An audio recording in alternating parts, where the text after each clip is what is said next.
Lovely, thank you. I apologise, I'm mostly going to be reading from this because I've had a really bad headache for about 4 days and it just won't go away. I am a teacher. I don't know about genius, but very kind and distinguished again. That's very lovely. And now I'm really nervous. That's great too. So this is... Thank you. This is somewhat of an ongoing project that I'm working on at the moment. And it's a very different kind of pedagogy to the kind of things that people have been looking at this weekend, I think. So hopefully it'll be an interesting diversion. And now I can't actually change this. Oh, there we go. So, first of all, the GCSE Classical Civilisation Homeric World topic, which is my favourite, covers several books of the Odyssey, books 9, 10, 19, 21 and 22. It previously only covered sections from Odysseus' narrative, but now it contains sections from the narrative and from his return. An issue that generally arises is that the students I teach, and lots of people have said the same thing, they don't have the ability to read the entire Odyssey, either the time or the inclination, and fill in the blanks between those chapters. And just reading a summative list of bullet points is not entirely inspiring, or really the best way of understanding Odysseus' character, which is one of the assessment objectives. The themes of the Odyssey that are taught are Xenia, hospitality, Kudos or Kleos, his reputation, Nostos, his homecoming, all of which are present in the set chapters and need to be reinforced or enforced by helping students understand where else in the epic poem they arise and how they are dealt with. Xenia is especially important to the plot of the suitors and the, I'm going to use air quotes here, justification of their deaths by Athene, and Kudos or Kleos are important to understanding the character of Odysseus, especially as his lust for this flies in the face of the presentation of his character in other stories, such as his feigned madness to avoid going to Troy and his constant yearning for home, his nostos. Students also have a habit of coming across other less well-known stories about Odysseus and other characters from the story and associated stories from other sources such as Wikipedia, Percy Jackson, Stephen Fry's trilogy, classics podcasts, and they often don't know how to balance that information with the sections of the text that they're reading. And the first time I became acutely aware of this is when I sent my students off with a list of sources to find out facts about Odysseus, and they all went to Wikipedia and came back saying his son was called Telegonus. I'd never heard of Telegonus. That was really embarrassing. In case you don't know, Telegonus is apparently a son he possibly does not have with Circe. Yeah, sorry, I'm blanking there. So that was a fun time. Another interesting phenomenon is how much Odysseus seems to be universally hated. He quite obviously makes some truly awful decisions and is arguably responsible for the deaths of many, many people. However, a lot of that hatred seems to come from looking at just his worst actions, such as abandoning Philoctetes, or throwing Hector's son from the battlements, or sleeping with goddesses, or getting an entire fleet of men who came with him killed, being in disguise, killing the suitors and getting away with it, and murdering the maids, the least funny of those, I think, without the context behind them, the so-called justification. But the historical and cultural background that leads to those decisions is sort of left out. And in many cases, an actual lack of familiarity with the rest of the Odyssey's details in itself actually sort of causes this. So, for example, he's forced to make a plan for Philoctetes because no one else will. If he doesn't kill Astyanax, then it's likely a dynasty of revenge will continue. Would you refuse a goddess if she promised to kill your wife if you didn't sleep with her? The poem itself argues that many of these things are not his fault, and the suitors are clearly planning to murder his son and possibly him if he reappears. Oh, hello. And it's mostly the more famous sections of his narrative and the arrival home killing spree that are well known, to the extent that one eminent classicist who will remain nameless was keen to remind everyone online of Odysseus' overkill hanging of the maids, when in fact it's Telemachus' decision to do this and not give them the clean death that Odysseus prescribes. Again, it's absolutely not justification of doing any of the sort, but just generally the understanding behind it. So this little project, how it got started, as usual, it was my husband's idea. My husband and I are both huge fans of choose-your-own-adventure game books in our youth. While we were away for the weekend and I was drawing a comic strip for Odysseus book 22, which I haven't finished, he was reading a modern version of a choose-your-own-adventure genre, which was Choose-Your-Own-Apocalypse. by Rob Sears, which just goes to prove that this is a really good sort of way of coping with really difficult topics. He nonchalantly said, "What if you did a choose-your-own version of the Odyssey?" I immediately stopped drawing and started plotting what that might look like, and could see that it would be a really interesting project that might well help students understand Odysseus and his choices rather better. Now, it's not exactly an original idea. If you look on the internet, we'll see lots of people have attempted this before, but none of them from the perspective of perhaps of education or really, really detailed accuracy. So straight away, I realised I couldn't exactly write an exact replica of the Odyssey because there's no point in doing that, and there's lots of very excellent translations. And the aim would be to get students more familiar with and then perhaps even confident enough to read the Odyssey itself, having been introduced to what's in it. However, teach me can't resist including language artefacts such as formulaic, repeated phrases for signposting, epithets, which has taken me years to get my third years to understand, similes, and in some cases, versions of some Odysseus's most important speeches.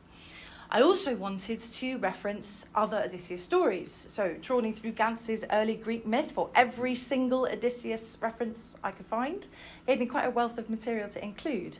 And ancient art also fills in previously unknown details for other characters, such as Polyphemus' love of Galatea, as shown as the Polyphemus fresco from Pompeii, which, again, I hadn't looked at before. And, of course, books 1 to 4 of the Odyssey themselves, popularly known as the Telemachy, are full of stories about Odysseus, as told to his son by his friends Nestor, Menelaus, and Helen. So what's entirely missing from the original epic that I also wanted to include are the voices of the supporting characters, the crew, the enslaved people on board the ships, especially the women, and in the background of every scene, there are often slaves who just suddenly appear and disappear. While I didn't want to go so far as to make up new characters within the original story sections, I wanted to make their voices louder and a bit more present, because often the students ask about, where exactly are they? So overall, the main conceit of what I've made is this, that the main moments of the Odysseus' narrative and his campaign in Ithaca, often the formulaic phrase, "he communed with his great mind," or "his thoughts went this way and that," tell us that he is considering more than one course of action. Mainly, I've picked out the main moments in the text where there is an obvious choice. For example, in Phaeacia, run at Nausicaa to supplicate her physically while naked. Or stay back and supplicate her with words. Or sleep naked by the seashore and catch pneumonia. Or go inland and risk being eaten by forest creatures. So all these are choices that he discusses that he is making. But in order to make a more playable version of the text, I've imagined moments where a choice would have been natural, such as when you're supplicating Athene to give Nausicaa enough time to get into town without you, compromising her reputation with your presence. Do you actually choose to go with the mysterious young girl that suddenly appears out of nowhere? That is, of course, Athene. So, having played these through, I then had to fill in the blanks. What if he did choose to sleep naked and wet by the side of the shore instead of going inland? Would he get pneumonia? Was pneumonia a thing back then? Yes, it was. I checked. Would he die though? And it wouldn't be interesting to only have "you have died of pneumonia" or similar as the only options for the reader if they didn't choose to make the same decisions as Odysseus does in the poem. However, allowing them to make choices based on their interpretation of his character and on their existing knowledge, or on them having no knowledge at all, and to present them with choices that lead to unlikely scenarios depending on their interpretation, seemed quite an interesting prospect that would ultimately allow them to understand the decisions he does make in the text. Sometimes the choices are very similar, and the resulting pathways that I've written read almost identically, except for just a couple of details difference. This way, when you play it and read it, you have a very different experience each time you approach this gamebook text. So, after the first draft, my first draft had you leave Troy, deny the men the opportunity for rest after sacking the Cocones, and then get home in 3 chapters. It was very, very short, and the importance of adding sections based on earlier parts of the poem really hit home. We weren't going to teach anyone that other than that he could have got home faster. So this quick ending was unsatisfactorily easy, and so instead Odysseus has to choose whether to leave Troy with at odds Menelaus and Agamemnon, which of those you're going to choose, before you even potentially reach the Cocones, and that's based on Nestor and Menelaus' discussions in books 1 to 4. In addition to this, I decided to really make my characters think about their interpretation of the character before they got too far into the gamebook, so that their choices would remain consistent. the real standout I Hate Odysseus story seems to be when he apparently tries to kill Diomedes after the two of them infiltrate Troy to get the Palladion, apparently to keep all the kudos for himself. So this is now a gateway moment to the rest of the wider gamebook text that allows you to continue playing as evil Odysseus that everyone hates, although that won't necessarily lead you to make the same decisions that he does in the poem, or get you home any earlier, or you can play as a nice Odysseus who makes entirely different choices and again might not get home at all. So over the last couple of years, because I had a baby and then I got distracted by lockdown and things happened, and now she's 2 and I have no time. So I've only covered books 1 to 13 so far, but it has over 500 sections, including several alternate storylines, including abandoning everything to live as a hermit. It works. And there are 21 different ways to die so far, mostly based on the ways in the text that he possibly could. I wanted to include alternative storylines so that you can play as Telemachus and Penelope as well, but at the moment the Odyssey section has grown into such a monster. I haven't actually had a chance to look at those yet, but I have great ideas for a sort of Atwood's Penelope-ad sections. What kind of a Penelope are you? So a final version will hopefully be made public in some shape or form, either a book or a hyperlinked game, and will also include a What Odysseus Did Do roadmap through the text, so you can actually use it and check, students can check, are they making the right decisions, as air quotes again, by the way, and notes as well on the more artistic choices I have made, and a bibliography of text referred to and further suggested reading. Now, I have tested it a bit, even though it's not quite finished. So, and particularly in preparation for this paper, I decided to try and get a few people to read it. So, some children I approached, as in not my own students. So Charlie, who was 14 and had not yet read the Odyssey, and his mum Sarah, who also had not read the Odyssey, a drama teacher from school. Charlie doesn't like reading an awful lot. He mostly likes playing games, so this was really interesting. She said he loves the book. He says the choices are fun, slightly worried about the rose-fingered dawn moments.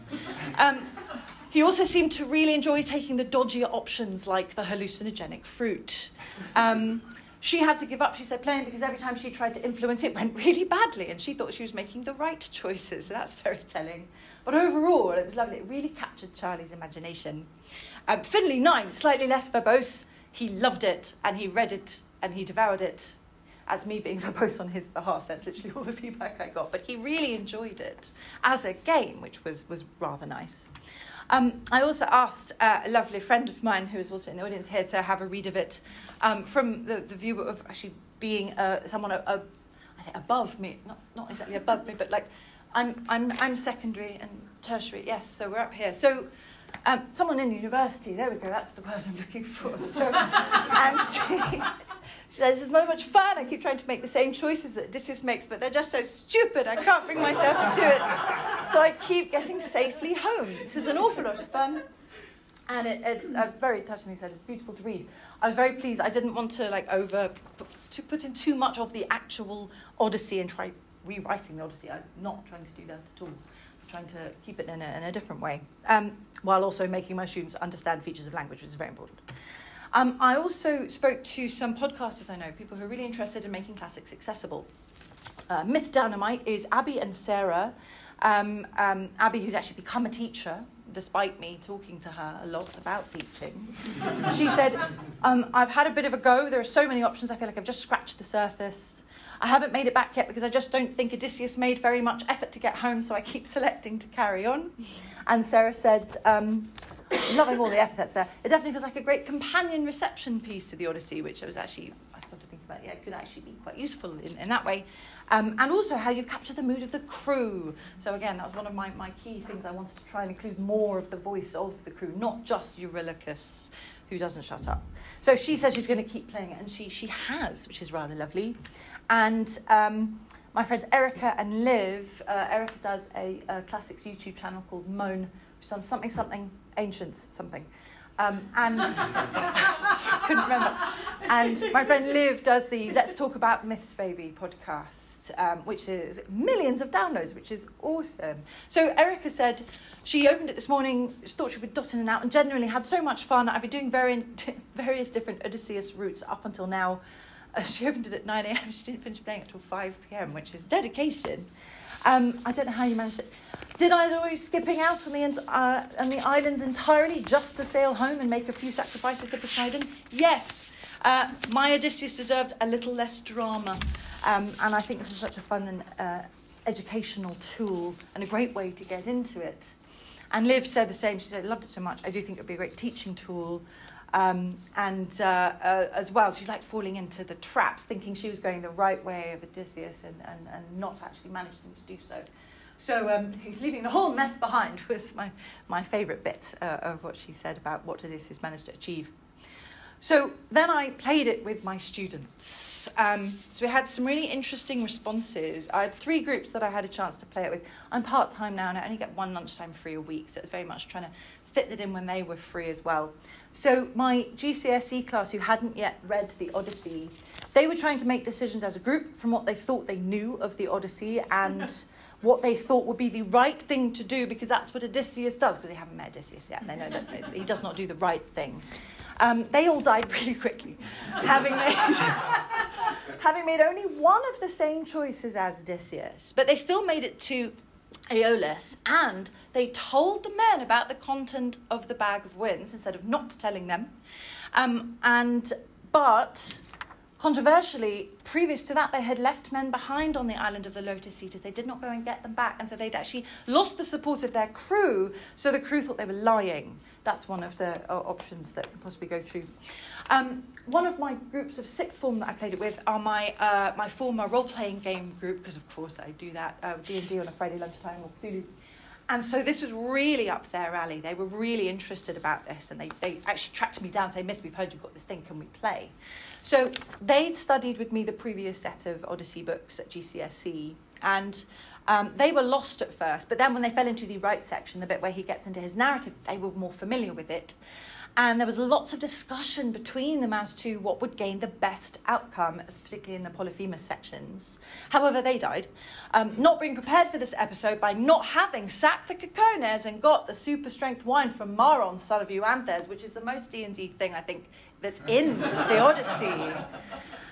My 6th form ancient historians, they don't get to read the Odyssey, except they do, Julia Claudius is great fun. It's so much more fun, obviously. Great. So, I hate ancient history. No, I'm sorry, I don't really. I just really resent having been made to teach it when I just want to teach Homer all day. So, from the start, my ancient historians, they kept a tally of how many men they got killed. It's great. How many have we got? Well, roughly about 600, if we say that there's 50 men on each of 12 ships. Countless enslaved women, of course. And how many got killed due to their decisions. So this was how they were trying to tally their success, which was a very interesting approach. They managed to follow Odysseus really closely. They disagreed on what guest gift to bring to the mysterious island, which was Polyphemus' island, and ended up dying. But they only killed 78 men and no enslaved women. And they counted that as a bit of a win, really.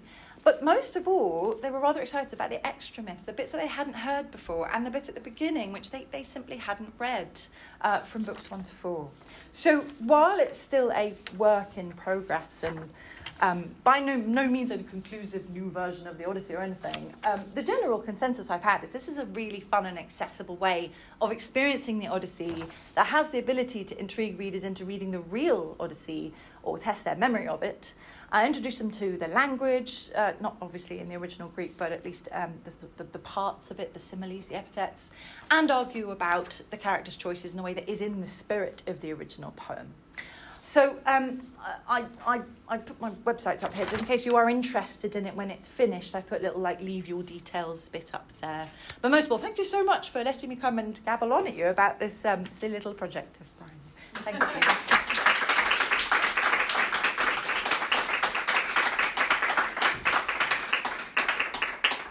That was awesome. I look forward to playing that. Oh, good. Thank you. I teach the Odyssey for Classic on the IB, and yeah, we will be using that as soon as I get back. That would be awesome. Our first thing to do after exams for my year 12s, so that's great. Better finish it. That's sorted. Awesome. Do we have any questions? Laura, that was really, really interesting indeed. And I have to say, when I was teaching the Odyssey for sixth form students, when Odysseus makes choices, like for example, leaving his boat outside the harbour of the Laestrygonians, why does they do that? Ed? Why is he with his men? Why is he outside? And I cop out, oh, it's his fate. I want to do in the game you've done and this learning resource.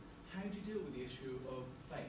Do you deal with it, or do you not? Oh, do you know, I haven't actually put fate in exactly, because the idea is you are going outside of fate and you are making choices. I mean, I always talk to my students and say that fate is where you're going and fortune is what happens to you on the way. His fate is he will get home, maybe not in the way you're playing it, but you are meant to get home, and then everything else that happens to you is just luck potentially, or your choices. So it's interesting. I might have to consider that, like how far am I going to allow them to get home even if they make the not same decisions as Odysseus. I have considered it a bit, but I've left it for now. Maybe bring it up at the end. Might make an interesting discussion bit at the bottom, at the back of the book actually. You just bring in a Deus Ex Machina at the end. How dare you! I shall do no such party trick, thank you very much. Steve, I'm intrigued. I'm interested. Why did you choose to do it as a written book rather than something that was digital online? So there seems like Twine, for example. Yeah, do you know, I've only just discovered Twine actually. And I had a look, and someone had done an Odyssey version on it, and then I had a look, but it was really, really very different. It was more like you could play similar things to what happened in the Odyssey. But I did search out a bit of software to help me write it, and then the idea is I can, from that software, open it as, at the moment it's an HTML file as well as a written file. But mostly, I just really like books. I was a bookseller. I would love to have this published in a lovely leather-bound copy with a few little ribbons, and then this is the ribbon for the decision I'm going to make now, but I might go back to that ribbon later. You know, I just think that would be really rather lovely. But I do think it does make a really nice, simple text adventure as well, and that's how I've played it with the students. So I put it on the board, opened it in a browser, and then you can click the link, and it will take you to the next bit, because trying to navigate it's like 50,000 word file. I'm not printing that, and trying to get to the right page right now would be really difficult. But it would be something interesting if when I managed to finish it, whether it would work better as a game. Teacher question, yes. Shot from me. A little bit on that, would it be really good to have maybe some lesson plans or something that goes with it?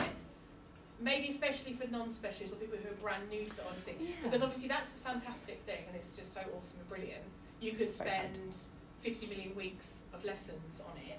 And I'm just wondering, you could maybe put something together that's like kind of, practical use for how could that be used in the classroom for non-classics teachers? When I work out exactly how I will, but no, I totally agree with that. Like I was saying, in the final form, I'm kind of hoping to have a whole addendum at the back about the choices that he makes and then where the stories come from, that then hopefully I can maybe turn into some lesson plans. But also I like the idea that this could be played in a club. It's really easy to set up, open the file, it's there, you start playing, and they almost don't even need a teacher supervised, although they really should have. And it's really interesting that the two things have just been said, because it just kind of going to show that this actually could have a really wide appeal and be used in really different ways. So that's great to hear. Thank you. Yes, and we've got a question from the online. So we've got a question from Hebe Barlow saying, I think this is a great idea and I'll be telling my students about it. In an ideal world where you have no time restraints, what other myths would you do this with? Oh, crumbs. I don't know. My immediate thought is Jason and Medea, maybe? I don't know. Yeah, because Odysseus is this singular guy and everything else is maybe made up of more. But even so, I kind of wanted to do Telemachus and Penelope separately as well first, because they deserve, they're in it so much and they get so glossed over. I don't know. Especially I don't know which one would yield something the same kind of length as well. But that's really interesting. I'll think about it. You could do Aeneas and make him interesting, couldn't you?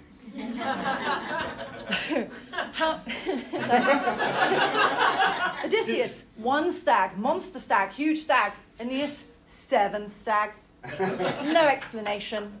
7 stags. I don't think I could manage. I don't think I could fix that. Amazing idea. I love it. This is a similar question to the fate question that we had earlier. I'm just wondering about with the intervention of gods that happens. Do you have any options where they sort of go, I'm going to go here, and then they turn the page and it's Hermes comes down and warns you not to go, and to sort of try and introduce the idea of the gods' wants and feelings and how they manipulate Odysseus? Yeah. I have included for the Hermes moment the bit you can ignore him. Okay. But it kind of loops back and go, are you serious? Also, he's your great-great-grandfather. So, extra detail. But yeah, I have tried to include moments where you can completely ignore the good. When Athene turns out, you're like, there's a very suspicious young lady suddenly talking to me. And the last time I met a suspicious young lady, it was at the Lystragonians. And I lost my men because they got eaten. So, you can decide whether or not I've tried to put a few hints in there to maybe distract people from the actual what happens, and then maybe try and encourage them to make their own choices. But then it's really Athene comes down, and I'm at the moment really struggling with the second half of the narrative to make it as fun as the first, without it all just being you choose to kill him and then kill him and then kill him. But with the Athene section, I really tried to work on so that there is more choice in it. But almost by that point, it is as if fate has come down. You've reached Ithaca. Now you have to get home and not be killed. So there is almost less choice. And I think one of the issues I found with this is that I've tried to give so many choices that sometimes I've had to just cut back because it's become so sprawling. And then I've written another. There is a whole thing where he gets pneumonia and then he gets found and then he ends up living with the Phaeacians as not Odysseus, because no one will believe that he's real Odysseus. So he's like the court jester because come and tell us another story, not Odysseus. And he just stays there. It's a kind of fame. So this is one version, but I had to sort of rein it in a bit because otherwise it starts becoming a bit like how much of this is just me and my fun, and I want it to remain as accurate as I can. I don't know if that's really a thing you can do with playing with it like this, but yeah, trying. Sorry. Yeah. You mentioned about early influence. Of course, you've got The Warlock of Firetop Mountain from 1980. Yes. So had those kind of books and things. I remember it as a boy, and I was thinking about your choices. Are the choices you're making often 2 choices, or 3, or 4? There's often 3. I don't think I've gone so far as 4. When you like, what do I bring to Polyphemus? It gives you a list of stuff you could bring, but you have to remember your choice rather than me split off and write 4 different stories. I have done it very much with that in mind, but there was only ever 2 with those, and they were much shorter books and enormous. So, I 2, sometimes 3, just to make it a bit more realistic. There's more than one thing that you could do, and it's not always just this or this. It's actually you could do that. Last question: Are you going to monetize it? Because I imagine there'll be quite a... Well, I'd love market. to publish it, yeah. I suppose. That would be nice. I don't know how to do that, really. It's something I'm going to have to think about, but I'll have to make it. But I tend not to... Well, most of the stuff I do is free because I find charging for making teacher source and people I just can't do it so much. But this is a bit different, and this is taking a lot more of my time. So I should probably do just something say with yes, it. But yes. I would like some money. Thank you very much. It's very kind. I have a child now. Please. No, I would like. It'd be cool. If I could make I could put a bit of it public access. That maybe the bit that's taught, and then the rest of it as a published something or other, book, game, or whatever, so that it's playable if you want to go further. That's generally what I tend to do with everything else. Well, thank you ever so much. That was wonderful. Thank you.